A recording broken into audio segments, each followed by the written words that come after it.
The Vestal Virgins were one of the most important religious groups in ancient Rome. Their very existence was believed to ensure the survival of the city and the empire. But very few people have ever heard of them, or the horrific punishments they were threatened with if they ever broke their vow of chastity. The Vestal Virgins were a group of priestesses who were dedicated to the worship of Vesta and the maintenance of her sacred flame. Vesta was the goddess of the hearth, home, and family. She was one of the most important deities in the Roman pantheon, and her worship was considered essential to the well-being of the state. The women who made up the Vestals were chosen as young girls who had not yet reached puberty and who had no physical imperfections. As a new member, these girls were required to swear an oath of celibacy for the duration of their service, which was usually 30 years in length. During this time, they could not marry or have children.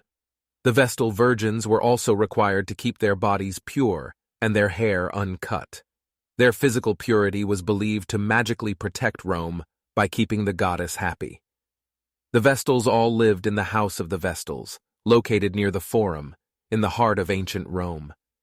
This house was considered a deeply sacred space because within it burnt the flame of Vesta. Every day, the Vestals were required to perform arcane rituals to ensure the prosperity and safety of Rome. Their primary duty was to constantly maintain the eternal fire. Should it go out, the Romans would lose Vesta's blessing, placing the city under threat. Any lapse in the Vestals' duties or their personal purity was believed to put the entire Roman Empire in danger. As a result, if one of the virgins was found to have broken her vow of chastity, they were faced with one of the most brutal punishments in Roman history. The guilty woman was to be buried alive in an underground chamber to die of either starvation or suffocation.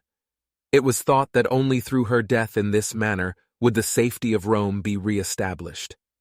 If, however, a Vestal successfully completed her 30 years of service, she was allowed to return to the community and live a normal life.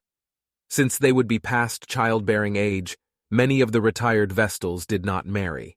Instead, they received a special pension to live on for the rest of their lives. The cult of the Vestal Virgins lasted for almost 1,000 years. It was only in the 4th century AD that they were disbanded as the empire adopted Christianity. If you would love to learn more about ancient Roman history, check out our video on the 9 things you didn't know about the Roman army. I look forward to seeing you again in our next video.